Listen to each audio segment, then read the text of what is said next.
إن الحمد لله نحمده ونستعينه ونؤمن به ونتوكل عليه ونعوذ بالله من شرور أنفسنا ومن سيئات أعمالنا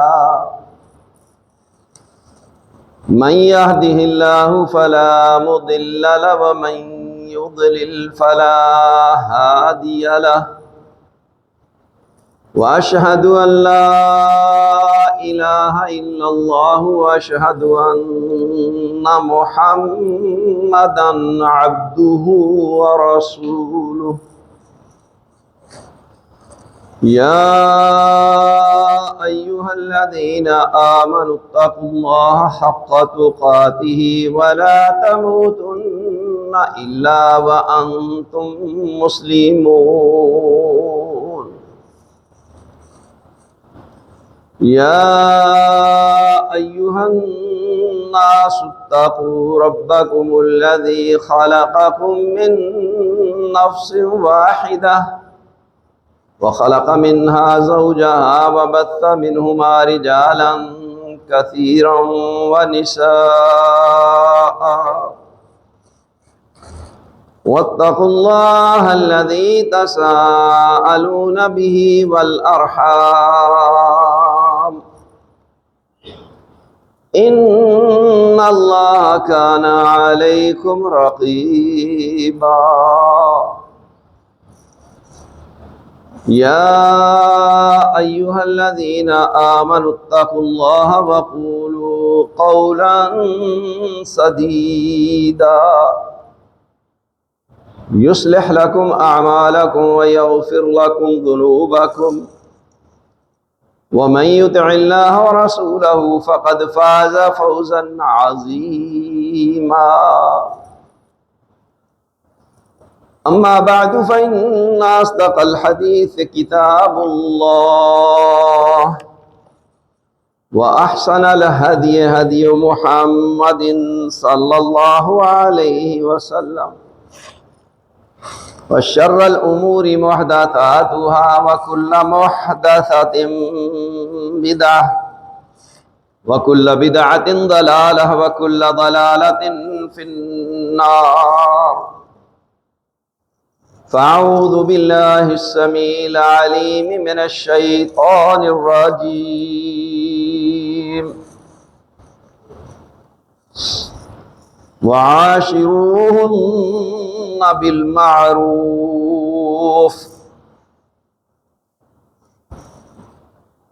عن عبد الله بن عمرو رضي الله عنه قال قال رسول الله صلى الله عليه وسلم الدنيا كلها متاع وخير متاع الدنيا المرأة الصالحة رواہ مسلم۔ حقوق نسواں کے حوالے سے آج بات چیت ہوگی۔ اس میں سے ایک پہلو بیوی کے حقوق، اس پہ بات کریں گے۔ تو ہم نے سورہ نساء کی ایک آیت مبارکہ کا کچھ حصہ آپ کے سامنے تلاوت کیا۔ اللہ تبارک و تعالیٰ نے مردوں کو اس بات کا حکم دیا ہے کہ وہ اپنی بیویوں کے ساتھ بھلائی کریں، اچھا سلوک کریں، اچھی معاشرت قائم کریں۔ بڑے مختصر الفاظ میں ساری باتوں کو اللہ تبارک و تعالیٰ نے اس میں سمو دیا ہے، جسے کہتے ہیں کہ سمندر کو کوزے میں بند کر۔ اتنی بات میں ہی تمام حقوق بیان ہو گئے۔ عبداللہ بن عمر بن عاص رضی اللہ تعالی عنہما فرماتے ہیں کہ رسول اللہ صلی اللہ علیہ وآلہ وسلم نے فرمایا، دنیا پوری کی پوری فائدے کا سامان ہے، فرمایا دنیا کا سب سے بہترین فائدے کا سامان نیک بیوی ہے۔ اس حدیث کو امام مسلم نے روایت کیا۔ ہم کوشش کریں گے کہ اپنے اس وقت میں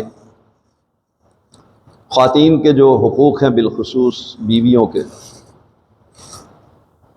وہ بیان کر لیں، لیکن پیشگی آپ کو یہ بات بتانا چاہ رہے ہیں،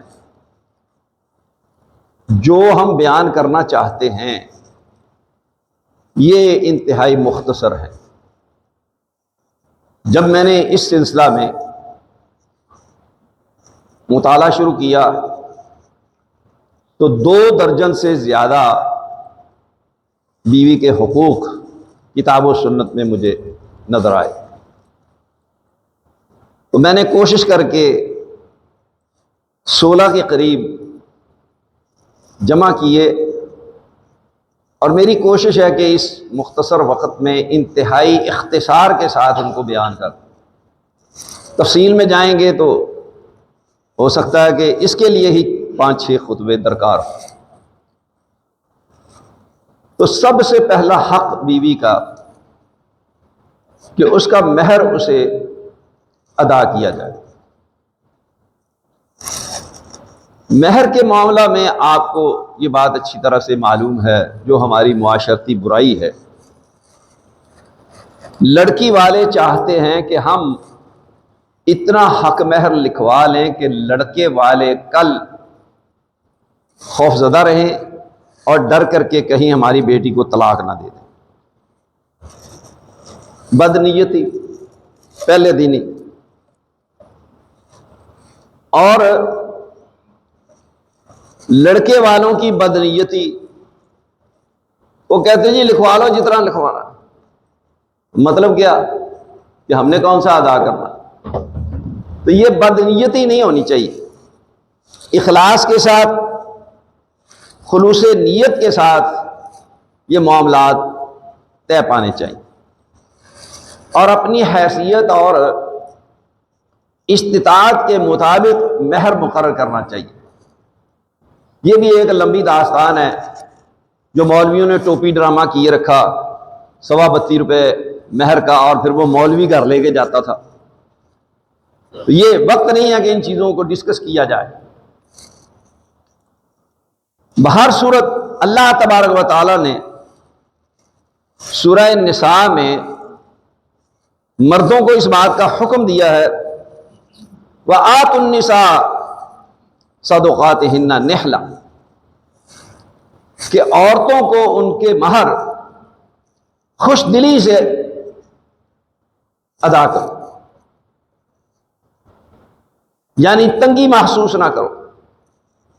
لڑکی والوں کو بھی چاہیے کہ وہ مہر اتنا زیادہ مقرر نہ کریں کہ کل یہی چیز گھر برباد ہونے کا باعث بن جائے یا اختلاف کا باعث رہے، جھگڑے جنم لیتے رہے۔ پھر اللہ تبارک و تعالیٰ نے فرمایا فَإِن تِبْنَ لَكُمْ عَنْ شَيْءٍ مِّنْهُ نَفْسًا فَكُلُوهُ هَنِيًّا مَرِيئًا، پھر اگر وہ بیویاں کچھ حصہ اس میں سے اپنی رضا مندی سے، خوش دلی سے چھوڑ دیں تو تم اسے ہنسی خوشی، راضی خوشی، رشتہ پشتہ کھاؤ پیو۔ پہلے دن ہی یہ نیت نہیں ہونی چاہیے کہ ہم یہ مہر معاف کروا لیں۔ بعض ایسے بدبخت بدنیت لوگ کہ وہ پہلی رات ہی بیوی کو مجبور کرتے ہیں کہ تو مہر معاف کر دے۔ تو میرے بھائی اور دوستو، آپ بتائیں کہ جو معاملات اخلاص پر مبنی نہیں ہوں گے اس کے نتائج کیا نکلیں گے؟ یہ بات تو بچے بچے کو معلوم ہے، ہر چھوٹے بڑے کو، عامی اور خاص کو، عالم اور جاہل کو، سب کو معلوم ہے کہ نبی صلی اللہ علیہ وسلم نے فرمایا انما الاعمال بالنیات، کہ اعمال کا دار و مدار نیتوں پر ہے۔ اور بھائیو نیتیں درست کر لیں، معاملات ٹھیک ہو جائیں۔ آپ علیہ الصلوۃ والسلام نے سب سے بڑا گناہ جو اللہ رب العزت کے ہاں قرار دیا اس کو ذرا سنیں، اور میرا خیال ہے کہ آپ اپنی زندگی میں یہ حدیث شاید پہلی مرتبہ سن رہے ہوں۔ اس حدیث کے راوی عبداللہ بن عمر رضی اللہ تعالی عنہما ہے۔ مستدرک حاکم کی یہ روایت ہے کہ آپ علیہ الصلوۃ والسلام نے فرمایا ان اعظم الذنوب عند اللہ رجل تزوج امرأة، اللہ تبارک و تعالیٰ کے ہاں سب سے بڑا گناہ کہ ایک آدمی کسی عورت سے شادی کرتا ہے، قضا حاجتہ منہا، اس سے اپنی حاجت پوری کرتا ہے، طلقہا، پھر وہ اس کو طلاق دے دیتا ہے، وَذَهَبَ بِمَهْرِهَا، اور اس کا مہر بھی اس کو ادا نہیں کرتا۔ یعنی سب سے بڑا گناہ معاشرتی اعتبار سے، حقوق العباد کے اعتبار سے اللہ رب العزت کے ہاں کیا قرار دیا گیا کہ اس عورت کا حق ادا نہ کرنا، محض اپنی نفسانی خواہش کو پورا کرنے کے لیے اس کے ساتھ نکاح کرنا۔ کہ جتنے بھی چھپ کر کے نکاح کرنے والے ہیں بزدل لوگ ہیں، اور اس کے پھر غلط نتائج بھی معاشرہ میں سامنے آتے ہیں۔ دوسری شادی کرنی ہے تو جرت پیدا کرو، گورنمنٹ نے جو پابندی لگا دی کہ بیوی سے اجازت لو، لا حول ولا قوت الا باللہ، انا للہ و انا الیہ راجعون۔ گورنمنٹ جو پالیسیاں بنا رہی، قوانین بنا رہی ہے، اس میں ہر وہ کام کرنا چاہ رہی ہے جس سے اہل یورپ خوش ہوں اور یورپی معاشرت یہاں پر پروان چڑھے۔ زنا کے لیے کوئی پابندیاں نہیں، شادی کی عمر کے لیے پابندیاں، اللہ تعالیٰ ہدایت دے، سمجھ دے۔ تو یہ عورت کو اس کا مہر خوشی سے ادا کرو، بد نیتی سے کام نہ لو۔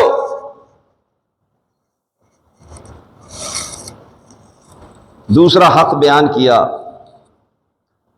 بھلائی اور اچھا سلوک کرو، جیسا کہ آیت مبارکہ شروع میں تلاوت کی گئی، وَعَاشِرُوهُنَّ بِالْمَعْرُوفِ، دستور کے مطابق ان کے ساتھ اچھا سلوک کرو، ان کے حقوق ادا کرو، اپنی ذمہ داریوں کو نبھاؤ۔ بخاری اور مسلم کی روایت ہے کہ رسول اللہ صلی اللہ علیہ وسلم نے فرمایا استوصوا بالنساء خیرا، عورتوں کے ساتھ بھلائی کے معاملات کرو، خیر خواہی پر مبنی معاملات ہونے چاہیے، بھلائی کی وصیت کرو۔ پھر نبی صلی اللہ علیہ وسلم کی وہ حدیث جو آپ سنتے رہتے ہیں کہ آپ علیہ الصلوۃ والسلام نے فرمایا خیرکم خیرکم لأہلی وَأَنَا خَيْرُكُمْ لِأَهْلِي، تم میں سب سے بہترین وہ شخص ہے، تم میں سب سے بہترین وہ شخص ہے جو اپنے اہل خانہ کے حق میں سب سے بہترین۔ اور پھر آپ نے فرمایا کہ میں اپنے اہل خانہ کے حق میں سب سے بہترین ہوں۔ یہ آخری ڈگری ہے، good, better, best, superlative degree, خیرکم۔ بیسٹ کا ترجمہ ہم کیا کرتے ہیں؟ بہترین، لیکن عربی میں جو اسم تفضیل استعمال ہوتا ہے اس کا مطلب ہوتا ہے کہ سب سے بہترین۔ اس میں تو صرف بہترین ترجمہ ہے نا، اس میں سب سے بہترین، سب سے اچھا، جو اپنے اہل خانہ کے حق میں اچھا ہے۔ تو آپ علیہ الصلوۃ والسلام نے باقاعدہ طور پر اس چیز کی وصیت کی اور نصیحت کی، اور آپ نے بتایا کہ میں اپنے اہل خانہ کے حق میں سب سے بہترین۔ تو آپ علیہ الصلوۃ والسلام کس قدر بہترین تھے یہ آگے چل کر کے ذکر آئے گا، اور حیرانگی ہوگی آپ کو کہ نبی صلی اللہ علیہ وآلہ وسلم کس قدر اپنی بیویوں کے حقوق کا خیال رکھتے تھے۔ تیسری بات، عدل و انصاف کی تاکید۔ معاویہ قشیری رضی اللہ تعالیٰ عنہ نے نبی صلی اللہ علیہ وآلہ وسلم سے سوال کیا کہ ہم میں سے کسی شخص کی بیوی کا ہم پر کیا حق ہے؟ تو آپ علیہ الصلوۃ والسلام نے فرمایا ان تطعمها اذا طعمت، کہ تو اس کو کھانا کھلائے جب تو کھانا کھائے۔ یہ نہیں ہے کہ آپ باہر سے دوستوں کے ساتھ کڑھائیاں کھا لی، کھلا دی، مزے ہو رہے ہیں، گھر والوں کا دال پہ ہی گزارا کرو جی، آج میں ادھر جا رہا ہوں، آج ادھر جا رہا ہوں۔ گھر والوں کو دال پہ رکھا ہوا اور بتاتے خود جو ہے عیاشیاں ہو رہی ہیں، گھر کی باری آتی ہے تو غریب فقیر مسکین پلے ہی کچھ نہیں ہے، روتا پھرتا۔ انا للہ و انا الیہ راجعون۔ کیسی آفاقی عالمگیر اور شاندار تعلیمات ہیں نبی صلی اللہ علیہ وسلم، اور اہل علم جانتے ہیں کہ تو اسے کھانا کھلائے جب تو کھانا کھائے۔ اگر تو بھوکا رہتا ہے کسی وجہ سے، کھانا نہیں ہے، تو گھر والے بھوکے رہ لیں گے، تو پیٹ بھر کے کھا لے اور ان کو کہا جی آج ذرا ایسے ہی گزارا کر لو، فاقہ ہی چلے گا۔ وَتَكْسُوهَا إِذَا اِكْتَسَيْتَ، تو اسے پہنائے جب تو بذات خود پہنے۔ وَلَا تَضْرِبِ الْوَجْهَ، اس کے چہرے پہ نہ مار۔ بعض لوگوں کو عادت ہے معمولی بات پر تھپڑ مار دیا۔ کبھی غور کریں کہ تو جن کی بیٹی بیاہ کر کے لایا ہے، تیری بیٹی کو بیاہ کر کے لانے والے، لے جانے والے وہ یہ سلوک کریں تو پھر تیرا رویہ کیا ہوگا؟ یہ سوچنے اور غور کرنے کی بات۔ کسی کی بیٹی کے ساتھ یہ رویہ اپنانا اور اپنی بیٹی کے ساتھ یہ برداشت نہ کرنا، یہ انصاف ہے؟ عدل و انصاف کا تقاضا یہ ہے کہ آپ اس کے چہرے پہ نہ ماریں۔ اور پھر نبی صلی اللہ علیہ وسلم نے فرمایا وَلَا تُقَبِّحْ، اور اس کو برا بھلا گالی گلوچ نہ کر، تانے مینے نہ دے، لان تان نہ کر۔ وَلَا تَهْجُرْ إِلَّا فِي الْبَيْتِ، اگر اختلاف ہوتا ہے تو اس سے علیحدگی اختیار کرنی ہے تو گھر میں ہی اسے رکھ۔ یہ نہیں ہے کہ پہلے اسے میکے چھوڑ آئے تو پھر ناراضگی کا اظہار شروع کر دے، جیسا کہ آج ہمارے معاشرہ میں ہو رہا ہے، اور جاہل لوگ اکثر و بیشتر ایسا ہی کرتے ہیں۔ دنیا جہان کی باتیں جانتے ہیں، جو اللہ اور اس کے رسول نے تعلیمات دی ہیں اس کا علم نہیں ہے، اس سے بے خبر ہے۔ اس حدیث کو امام ابو داؤد نے اپنی سنن میں ذکر کیا، سند اس کی صحیح۔ اب عدل و انصاف کا تقاضا یہ ہے کہ اس کو بیاہ کر کے لائے ہیں تو اس کے حقوق کا خیال رکھا جائے۔ اب لڑکے کے ماں باپ، بہن بھائی، لڑکے کی بھابیاں، وہ سب مل کر کے اس کو لونڈی سمجھ کر کے استعمال کرتے ہیں۔ سارے کام کاج اس نے کرنے، کپڑے سب کے اس نے دھونے، کھانا سب کے لیے اس نے پکانا ہے، روٹیاں اس نے پکانی ہیں، گھر کی صفائی اس نے کرنی ہے، باقی وہ نندے بیٹھی جائزہ لے رہی ہیں، نقص نکال رہی ہیں، خوش گپیاں۔ یہ ظلم ہے، یہ بات یاد رکھیں۔ جن گھروں میں ایسا ظلم ہوتا ہے پھر ان کی بچیوں کے ساتھ بھی ایسا ہی ظلم ہوتا ہے۔ جیسی کرنی ویسی بھرنی، یہ ضرب المثل سنی ہوئی ہے نا، اس کا مطلب یہی ہے۔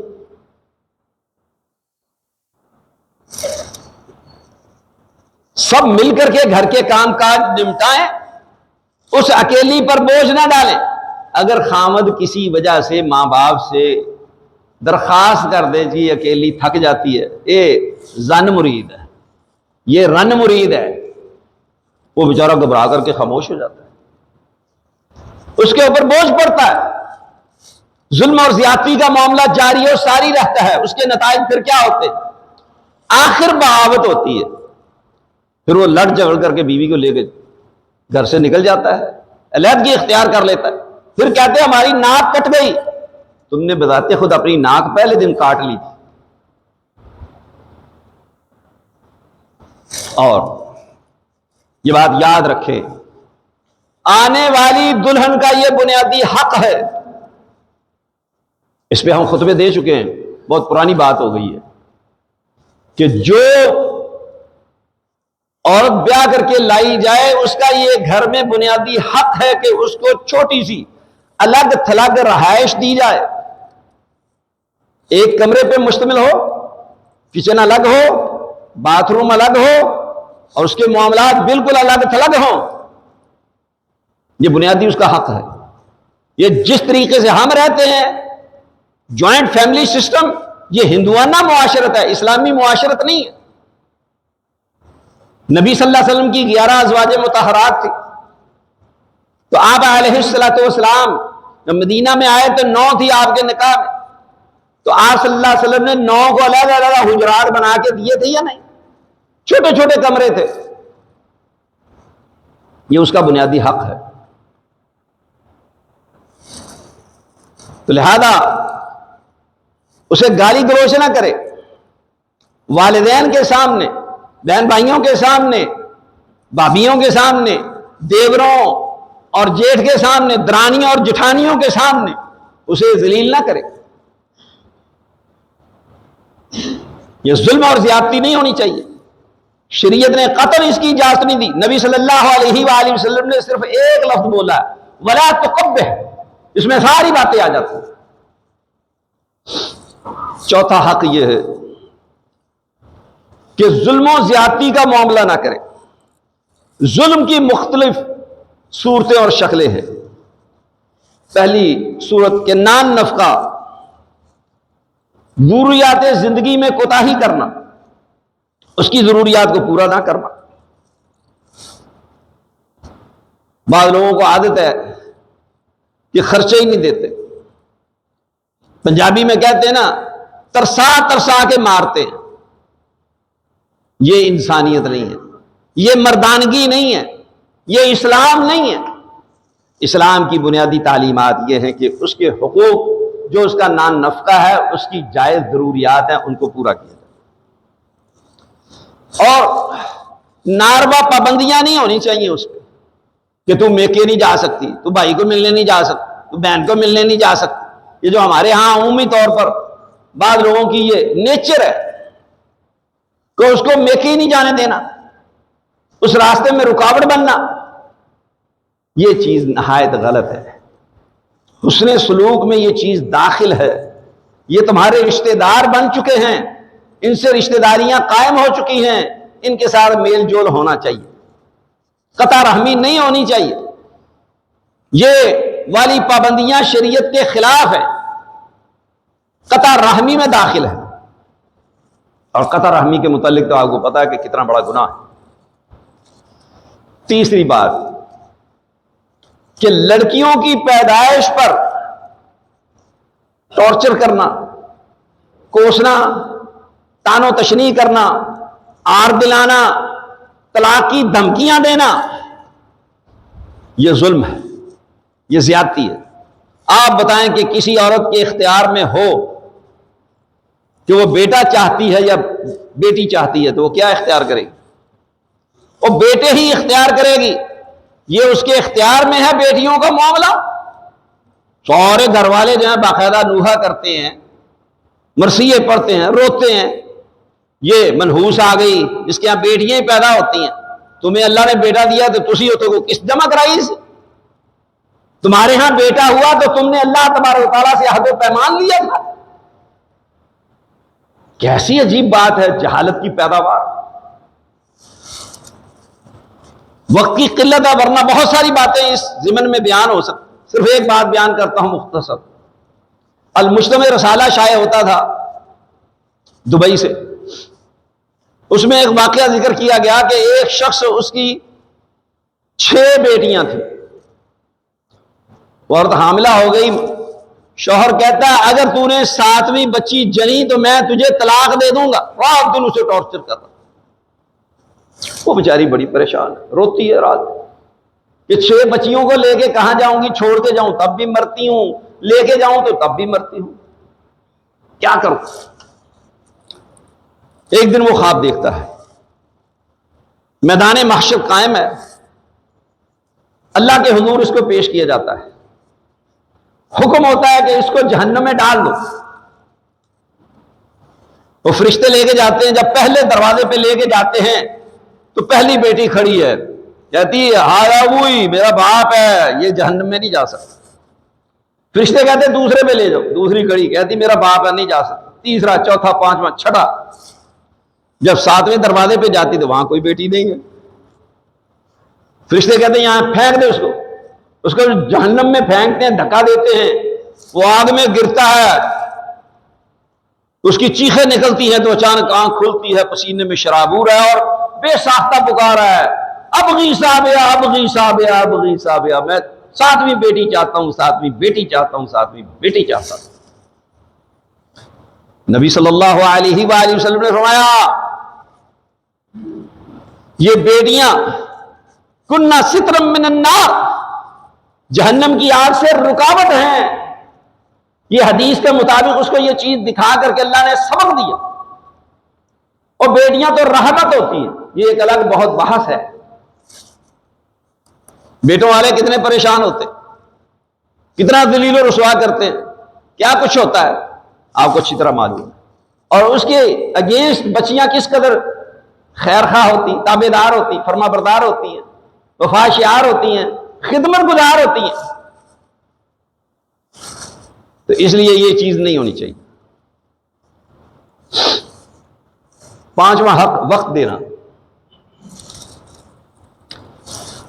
نبی صلی اللہ علیہ وآلہ وسلم نے جب عبداللہ بن عمرو بن عاص کی بیوی کی طرف سے شکایت پہنچی کہ دن کو روزہ رکھتے ہیں، رات کو نمازیں پڑھتے ہیں، مصلی کے سوار ہیں، گھر والوں کا خیال ہی نہیں ہے، دھیان ہی نہیں ہے، تو فرمایا ان لزوجک علیک حقا، تیری بیوی کا تجھ پر حق ہے۔ تو بیوی کو وقت دینا، دوستوں کی مجالس میں رہنا، رات کو دیر سے آنا اور اسے انتظار کروانا، پریشان کرنا، یہ ناجائز اور حرام ہے۔ وقت کی قلت کے پیش نظر یہ بات ہم انتہائی مختصر کر کے بیان کر رہے ہیں۔ نبی صلی اللہ علیہ وسلم نے ایک مرتبہ ہماری ماں جی ام المومنین اما عائشہ رضی اللہ تعالی عنہا کے ساتھ دوڑ لگائی۔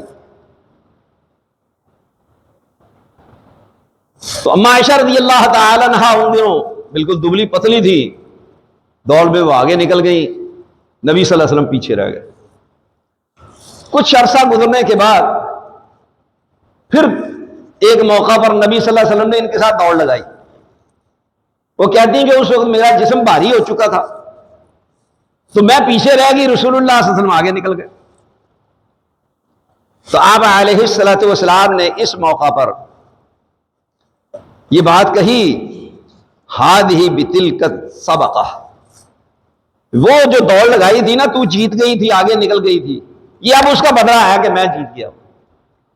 خوش دلی، اور بھائیو انہیں خشک بھی نہیں ہونا چاہیے جنی خشکی ہمارے اندر بھری ہوئی ہے۔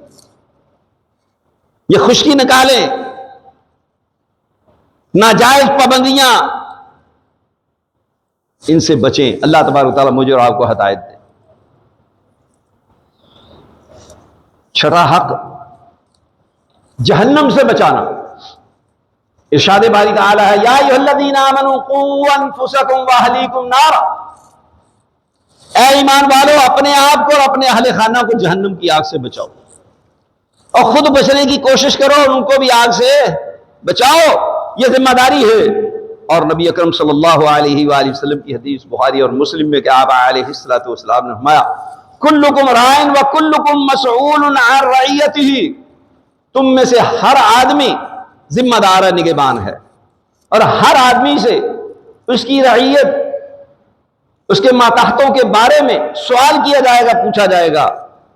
والرجل راع فی اہلہ وہو مسئول عن رعیتہ، ہر آدمی اپنے گھر میں نگہبان ہے، اس سے اس کی رعیت کے بارے میں، اہل خانہ کے بارے میں سوال ہوگا، باز پرس ہوگی۔ یہ میرے بھائیو تیاری کر لیں، جواب دینا پڑے گا، رشوت نہیں چلے گی، ہیرا پھیری نہیں ہوگی، کوئی مسنگ نہیں ہوگی، کچھ نہیں ہوگا، جواب دینا ہوگا۔ اس کے لیے تیاری کر لیں میں اور آپ۔ اللہ اکبر، یہ بخاری اور مسلم کی حدیث سنائی ہم نے۔ ساتواں حق اہل خانہ پہ خرچ کرنا۔ ابو مسعود انصاری رضی اللہ تعالیٰ عنہ فرماتے ہیں کہ رسول اللہ صلی اللہ علیہ وآلہ وسلم نے فرمایا، ان المسلم اذا انفق علی اہلہ نفقہ، کہ جب کوئی مسلمان آدمی اپنے اہل خانہ پہ مال خرچ کرتا ہے، وَهُوَ يَحْتَسِبُهَا كَانَتْ لَهُ صَدَقَةً، کہ وہ اس کے ثواب کی امید رکھتا ہے تو یہ اس کے لیے صدقہ ہے۔ یہ بخاری اور مسلم کی حدیث۔ اس سے بھی بڑھ کر کے ذرا توجہ کے ساتھ سنیں، شریعت کی عالی شان آفاقی اور عالمگیر تعلیمات، یہودیت، عیسائیت، ہندوازم، بدھ مت، سکھزم، کمیونسٹ، لبرل، دہریے، دنیا کی کسی بھی دینی یا غیر اسلامی تنظیمی فکر میں یہ تعلیمات نہیں ہیں جو ہمارے رسول مکرم صلی اللہ علیہ وسلم نے تعلیمات دی۔ اللہ آپ علیہ الصلوۃ والسلام فرماتے ہیں، ابو ہریرہ رضی اللہ تعالی عنہ راوی، دینار انفقہ فی سبیل اللہ، ایک دینار کے تو اللہ کے راستے میں خرچ کرتا ہے، جہاد فی سبیل اللہ میں خرچ کرتا ہے۔ وَدِنَارٌ أَنفَقْتَهُ فِي رَقَبَةٍ، وہ دینار کے جو تو گردن کے آزاد کروانے میں، کسی غلام کو آزاد کروانے میں خرچ کرتا ہے۔ توجہ سے سننا، بات یاد رکھنا، بولنا نہیں ہے۔ اللہ اکبر۔ وَدِنَارٌ تَصَدَّقْتَهُ عَلَى الْمِسْكِينِ، وہ دینار جو تو کسی مسکین پہ خرچ کرتا ہے، ضرورت مند حاجت مند پہ خرچ کرتا ہے۔ وَدِنَارٌ أَنفَقْتَهُ عَلَى أَهْلِكَ، اور وہ دینار جو تو اپنے اہل خانہ پہ خرچ کرتا ہے، بیوی بچوں پہ خرچ کرتا ہے۔ أَعْظَمُهَا أَجْرًا، وہ اجر اور ثواب کے اعتبار سے ان تمام خرچ کیے ہوئے دیناروں کی نسبت زیادہ عظیم اجر والا ہے۔ ان تمام دینار جو خرچ کیے ہیں مختلف متوں میں، سب سے زیادہ اجر میں زیادہ عظیم اجر والا یہ دینار جو تو نے اپنے اہل خانہ پہ خرچ کیا، الذی انفقتہ علی اہلک، وہ جو کہ تو نے اپنے اہل خانہ پہ خرچ کیا۔ صحیح مسلم کی حدیث۔ تو میرے بھائی اور دوستو غور کریں، اسلام کے علاوہ کوئی ایسی تعلیم ہے، اسلام کے علاوہ کسی نے بیوی کے یہ حقوق بیان کیے ہیں؟ یہ میرا جسم میری مرضی والی نتیجے دیکھ لیے نا، پھر نور مقدم کے ساتھ جو کچھ ہوا، جس انجام کو پہنچی، وہ میرا جسم میری مرضی تھی، پھر وہ پکارتی تھی کہ مجھے بچاؤ، کوئی بچانے کے لیے قریب نہیں آیا۔ ان سب کو یہ کہتے ہیں یہ مجرم ہیں، ان سب کو مجرم قرار دیا۔ تو لینے کیا گئی تھی وہاں؟ کیا لینا دینا تھا تیرا وہاں؟ کیا تعلق تھا؟ ایک ناجائز تعلق یہی تھا نا، اس کے علاوہ تو کچھ نہیں تھا۔ اس کے نتائج اور ثمرات دنیا نے دیکھ لیے، وہ بھی اپنے انجام کو پہنچ گئی، اور اس کی جتنی بھی یہ آنٹیاں شانٹیاں حمایتیاں، ان کو اس سے عبرت حاصل کرنی چاہیے۔ اللہ اکبر۔ آٹھواں حق کہ اس کو گھر کی ملکہ اور زینت بنا کے رکھنا۔ اللہ اکبر۔ میرے بھائی اور دوستو، اللہ تبارک و تعالیٰ نے قرآن مجید میں ارشاد فرمایا، وَقَرْنَ فِي بُيُوتِكُنَّ، کہ عورتوں کو چاہیے کہ اپنے گھروں میں ٹکی رہیں، بغیر کسی شرعی ضرورت اور حاجت کے گھروں سے باہر نہ نکلیں۔ وَلَا تَبَرَّجْنَ تَبَرُّجَ الْجَاهِلِيَّةِ الْأُولَى، اور زمانہ جاہلیت کی، اسلام سے پہلے کی جو زیب و زینت ہے، ہار سنگار ہے، بے پردہ ہو کر کے گھر سے باہر نکلنا، ایسا نہ کریں۔ با پردہ ہو کر کے گھروں سے نکلیں اگر کوئی ایسی شرعی ضرورت پیش آ جائے۔ تو اب ذرا دیکھیے کہ غور کیجئے کہ اس کو گھر کی ملکہ بنانے کی ضرورت ہے یا نہیں، اس کو زینت بنانے کی ضرورت ہے یا نہیں، کہ یہ عورت 9 مہینے تک بوجھ برداشت کرتی ہے۔ 9 مہینے کے بعد پھر جب بچہ پیدا ہوتا ہے تو موت و حیات کی کشمکش میں مبتلا ہو کر کے بچے کو جنم دیتی ہے، انتہائی سخت ترین معاملہ۔ پھر اس کے بعد تیسری بات کہ بچے کو 2 سال دودھ پلانا، اور اس کے ساتھ ساتھ راتوں کو اٹھ کر کے صفائی کرنا، اس کی دیکھ بھال کرنا، اس کی تربیت کرنا، اس کی ضروریات کو پورا کرنا، اور دیگر اس بچے کی ضروریات کا خیال رکھنا۔ یہ آپ کی بیوی سارے کام سر انجام دیتی ہے، کس کے لیے دیتی ہے؟ آپ کے لیے دیتی ہے۔ تو کیا اس کا یہ حق نہیں ہے کہ اس کو گھر کی ملکہ بنایا جائے، اس کو گھر کی زینت بنایا جائے، اس کو گھر سے باہر نہ نکالا جائے، اس سے نوکریاں نہ کروائی جائیں؟ اور بھائیو سمجھو، یہ اسلام کی تعلیمات ہے۔ اسی پہ اکتفا کرتے ہوئے ہم آگے بڑھتے ہیں۔ 9واں حق، ہنی مون منانے کے لیے تفریحی مقامات پر جانا، جہاں پر عریانی، فحاشی، برائیاں موجود نہ ہوں، بالکل ٹھیک ہے، جائز ہے۔ ان کی عزت و عصمت کی حفاظت کرنا یہ ذمہ داری ہے شوہر کی۔ لیکن اگر کوئی شخص اس چیز کو اپنا لے، جیسا کہ انڈونیشین کی یہ ثقافت ہے، جب ان کے ہاں شادی ہوتی ہے تو میاں بیوی دونوں سب سے پہلے عمرہ کرنے جاتے ہیں، یا اگر استطاعت ہوتی ہے تو حج کرنے کے لیے جاتے ہیں۔ وہ ہنی مونون بیت اللہ میں جا کے مناتے ہیں، اللہ تبارک و تعالیٰ کے احکامات پر فرض کو ادا کر کے وہ مناتے ہیں۔ ہمیں بھی چاہیے کہ ان چیزوں کو اڈاپٹ کریں، اس کو اختیار کریں، اور اپنے اندر جو خامیاں کوتاہیاں ان کو دور کرنے کی کوشش کریں۔ نبی صلی اللہ علیہ وآلہ وسلم اپنی ازواج مطہرات کو اپنے ساتھ سفر پر لے کے جاتے تھے۔ یہ سیر و تفریح کا سامان تھا نا، سفر میں ساتھ رکھنا، سب کو نہیں لے جا سکتے تو قرآن اندازی کرتے تھے، جس کا نام قرآن میں نکل آتا اس کو آپ صلی اللہ علیہ وآلہ وسلم اپنے ساتھ لے کر کے جاتے تھے۔ 10واں حق، خرچ میں میانہ روی اختیار کرنا، اعتدال سے کام لینا، کنجوسی اور بخیلی سے بچنا، اور فضول خرچی سے اپنے آپ کو بچانا۔ اللہ تبارک و تعالیٰ کا ارشاد ہے، لِيُنْفِقَ ذُو سَعَةٍ مِّن فَضْلِهِ وَمَنْ قُدِرَ عَلَيْهِ رِزْقُهُ فَلْيُنْفِقْ مِمَّا آتَاهُ اللَّهُ۔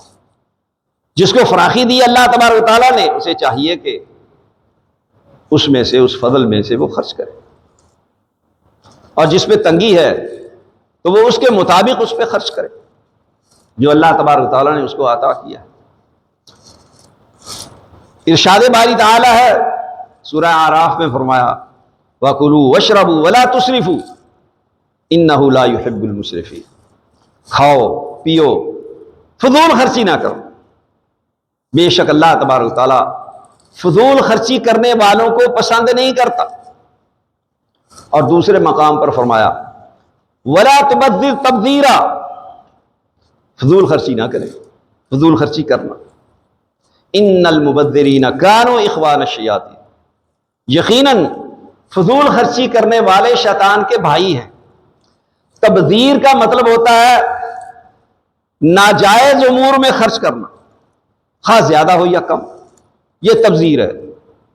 اور اسراف جائز کاموں میں حد سے بڑھ جانا، اس کی اجازت نہیں ہے۔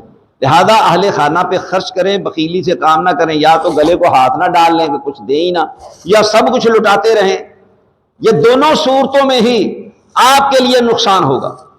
اور اللہ اس کے رسول نے اعتدال کا حکم دیا ہے، اس حد میں قائم رہنا چاہیے۔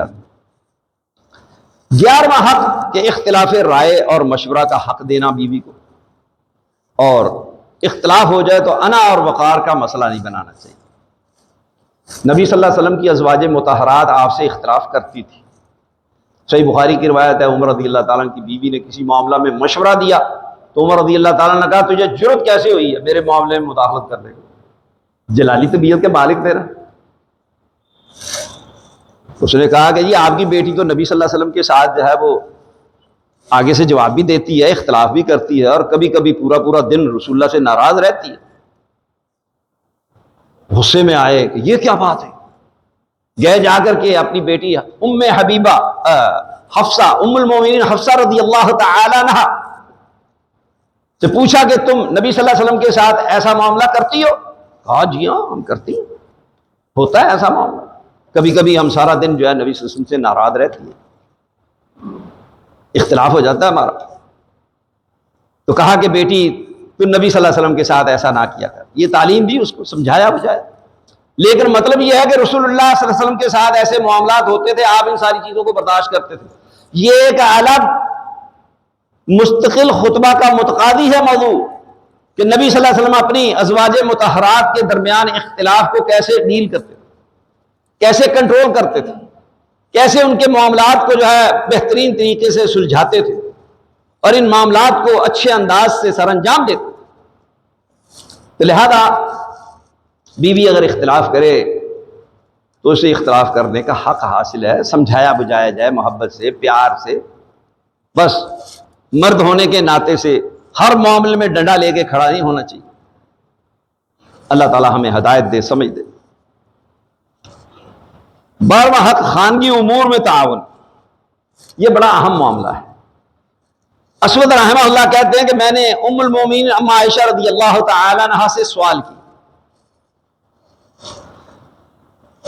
پوچھا ما کان النبی صلی اللہ علیہ وسلم یصنع فی بیتہ، کہ آپ علیہ الصلوۃ والسلام اپنے گھر میں کیا کام کرتے تھے؟ اللہ اکبر۔ وہ فرماتی کان یکون فی محنت اہلہ، آپ علیہ الصلوۃ والسلام اپنے اہل خانہ کے کام کاج میں ہاتھ بٹاتے تھے، مصروف ہوتے تھے، ہنڈیاں میں ڈوئی پھیر دی، کوئی اور کام کر دیے۔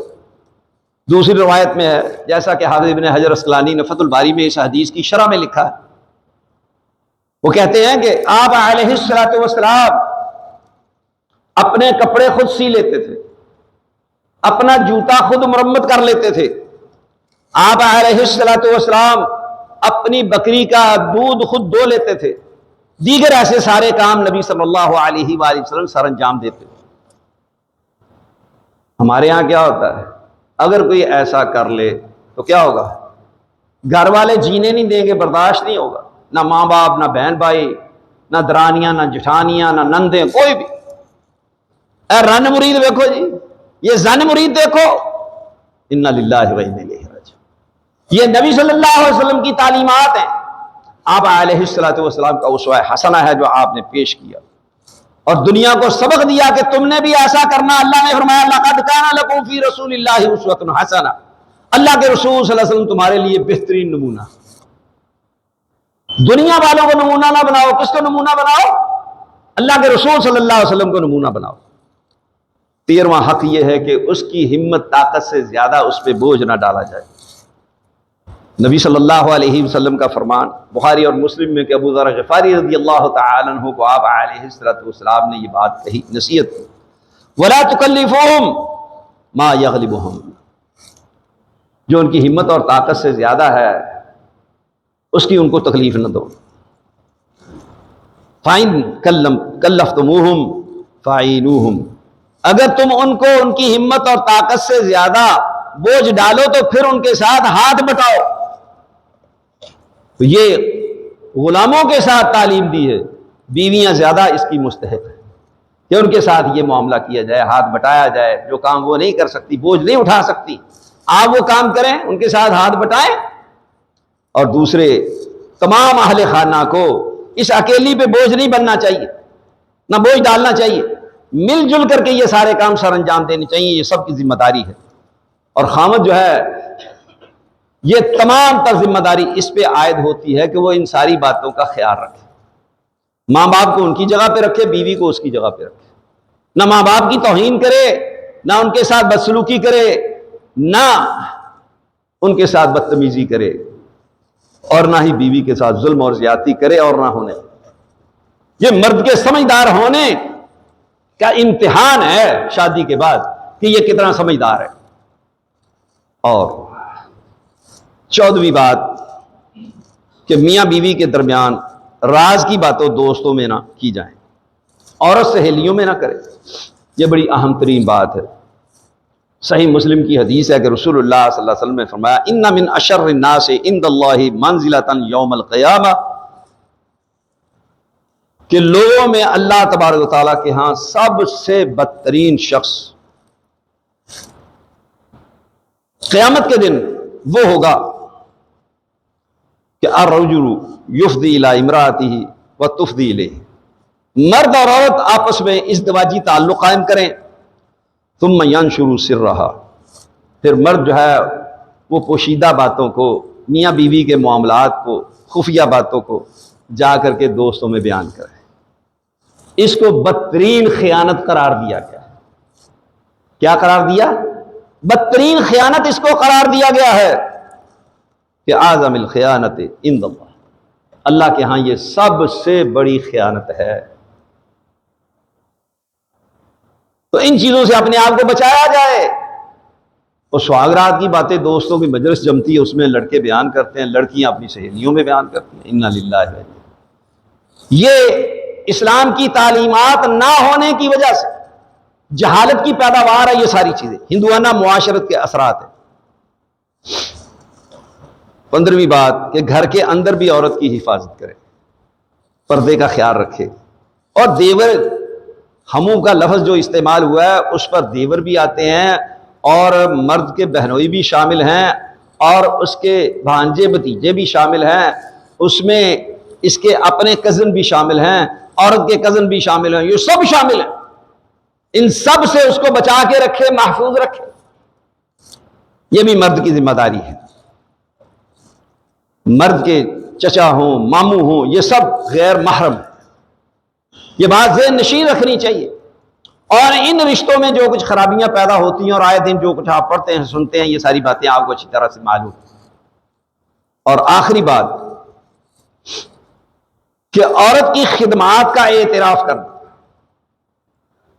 کہ بھائی گھر کی صفائی کرتی ہے، کھانا پکاتی ہے، کپڑے استری کرتی ہے، دھوتی ہے، بچوں کی خبرگیری کرتی ہے، مہمانوں کا خیال رکھتی ہے، آپ کے رشتہ داروں کی ضروریات کا، آنے جانے والوں کا خیال رکھتی ہے، ان کو کھانا کھلاتی ہے، ان کی مہمان نوازی کرتی ہے، اور دیگر گھر کے جو کام کاج ہے ان سب کا وہ بوجھ اٹھاتی ہے، اچھے طریقے سے ان کو سر انجام دیتی ہے۔ اور اسی طرح سے بچے اور بچیوں کی شادیاں ہو جاتی ہیں، ان معاملات کو وہ دیکھتی ہے، ان کے بچے ہوتے ہیں، پوتے پوتیاں، نواسے نواسیاں، ان کے معاملات کو بھی دیکھتی ہے، ان کا بھی خیال رکھتی ہے۔ یہ سارے کام کون کرتی ہے؟ عورت کرتی ہے نا، مرد تو نہیں کر سکتا۔ تو لہذا اس کی خدمات کا اعتراف کرنا چاہیے، ماننا چاہیے۔ آخری بات جو حدیث ہم نے سب سے پہلے پڑھی تھی دوبارہ سناتے ہیں، اور اس کا مفہوم امام مسلمہ بن عبد الملک رحمہ اللہ کے حوالے سے بیان کرتے ہیں کہ رسول اللہ صلی اللہ علیہ وسلم نے فرمایا الدنیا کلھا متاع، پوری کی پوری دنیا یہ فائدے کا سامان ہے، وخیر متاع الدنیا المرأۃ الصالحہ، اور دنیا کے سامان میں سب سے بہتر نیک بیوی۔ امام مسلمہ بن عبد الملک کا قول امام ذہبی نے سیر اعلام النبلاء میں ذکر کیا ہے، فرماتے ہیں کہ نیک بیوی انسان کے ہاتھ، اس کے پاؤں، اس کی آنکھوں سے زیادہ اہمیت کی حامل ہے۔ تو بات سمجھ آئی؟ یعنی انسان لنگڑا ہو، لولا ہو، ہاتھ جاتا رہے، آنکھ جاتی رہے، اس سے بھی زیادہ بیوی کی ضرورت ہے۔ اس لیے کہ جو رنڈے ہو جاتے ہیں ان سے پوچھو کبھی کیا حال ہوتا ہے، کیا معاملات ہوتے ہیں، کس قدر ان کی زندگی اجیرن ہو جاتی ہے۔